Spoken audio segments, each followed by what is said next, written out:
First, though, News 6 cameras captured this exclusive video showing troopers with the Florida Highway Patrol working along the Mexico border, and you are paying for it. Tonight, for the very first time, you'll see what some FHP troopers are doing as a part of a mission to stop illegal immigration. Thanks for joining us. I'm Matt Austin. And I'm Ginger Gadsden. Those troopers drove about 1,300 miles to serve at the border between Texas and Mexico. We sent News 6 investigator Mike DeForest there to watch the troopers work.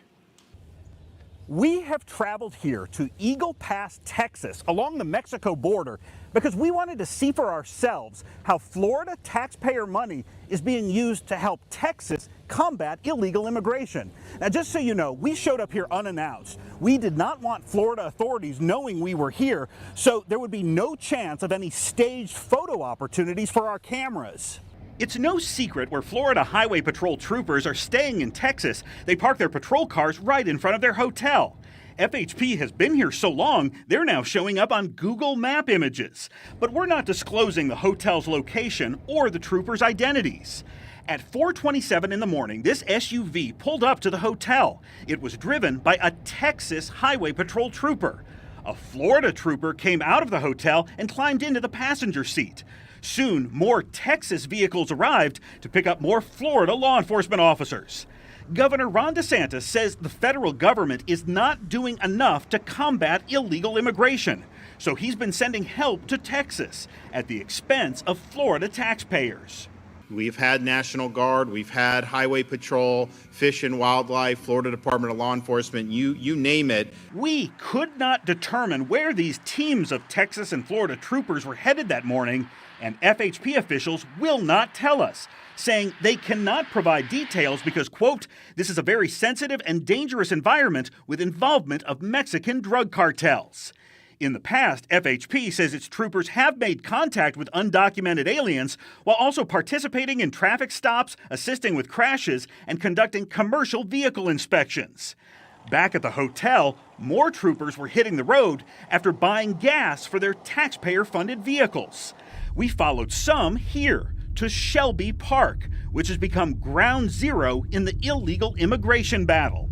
From this vantage point up here, with the help of our camera zoom lenses, we're able to see much of what's taking place down there in Shelby Park, which has baseball diamonds, soccer fields, even a golf course. Now, the park sits right along the Rio Grande River, and as you can see back there, across the river is Mexico. Last month, the state of Texas seized control of Shelby Park there and began installing razor wire along the riverbank. At nearly 50 acres, Shelby Park is roughly the size of Crane's Roost Park in Altamont Springs, but surrounded by fences and protected by a large number of heavily armed Texas National Guard soldiers. On this day, we counted at least 6 FHP patrol vehicles inside the secured area and no illegal immigrants. Now, keep in mind, what we're seeing here today is just a small snapshot in time. Had we been here back in December, we would have seen 3,000 or 4,000 migrants illegally crossing into Eagle Pass and Shelby Park right here every single day. But Texas Governor Greg Abbott says that number has dropped dramatically. Now that we've taken control of this area, for the past 3 days, there's an average of only 3 people crossing illegally in this area. This Florida trooper arrived at Shelby Park around 9:24 a.m. and parked underneath a bridge used by people to cross between the U.S. and Mexico legally. It remained in the same spot for more than 3 hours. The trooper left around lunchtime and then returned about 2 hours later to almost the exact same location. At one point, another driver pulled up and they appeared to chat for more than an hour. Later, a group of golfers approached the 4th hole of the nearby course, which happened to be right in front of the trooper's car. Earlier in the day, we watched a different Florida trooper back this cruiser behind these military vehicles. 5 hours later, it was still there.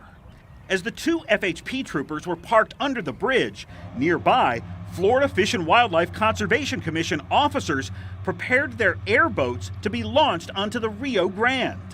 Unlike the Highway Patrol, Florida wildlife officials did tell us about their activities on this day.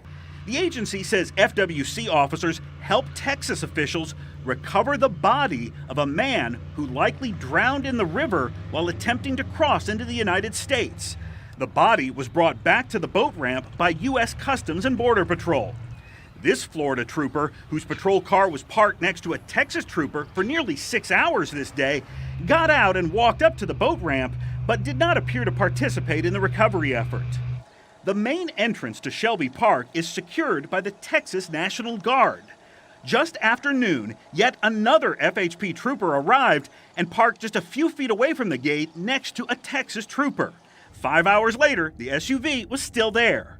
Most other FHP personnel had already left the park by then, including the two we saw under the bridge. By about 6 o'clock or so, most of the troopers had returned here to the hotel. I just counted 14 FHP vehicles in this parking lot. So far, I have not seen any other out-of-state law enforcement here in Eagle Pass. Early the next morning, this FHP cruiser arrived at Shelby Park and backed into a secluded area. In the dark, we could see the trooper was watching a video on the patrol car's laptop. FHP will not tell us whether it was a training video or simply entertainment to pass the time. Just after sunrise, more troopers began arriving again, including this one that took up a familiar position under the bridge. I think you've seen at Eagle Pass, for example, there's been a lot of great progress. Last week, as DeSantis bid farewell to a new group of troopers headed to the border, he said illegal crossings have declined there because of efforts by Texas and other states. We're going to continue to be in this fight until the problem is solved. At any given time, there are 76 Florida troopers deployed to Texas, which is about 4% of the Highway Patrol's force. We only saw a fraction of them in Eagle Pass. So the big question, how much is this costing Florida taxpayers? Well, FHP could not give me that answer. Instead, the agency instructed me to file a public record request for the cost information. I've not yet received those financial records. Ginger. Interesting findings, Mike. So what are Texas authorities saying about having these Florida troopers in their state? Well, Texas is definitely expressing gratitude for that, but with the plummeting numbers of illegal border crossings lately, I asked the Texas Department of Public Safety how much longer it's going to need FHP's help. The agency did not give me an answer, but says that it is constantly monitoring the situation along the border to make real-time decisions and then adjust their operations. Certainly gives you an insight as to a snapshot of their day, though. Right, and it was just one day. Yeah. Had we been there months earlier, we may have seen more migrants, we may have seen more activity from FHP, but this is the first look I think most folks are getting to see what our troopers are doing in another state. And it's interesting to see. Mike DeForest, thank you for that. We appreciate report. it. Look forward to getting some of those numbers back, hopefully at some point. Well, do you have a tip for the News 6 investigators? Email them at theinvestigators@wkmg.com.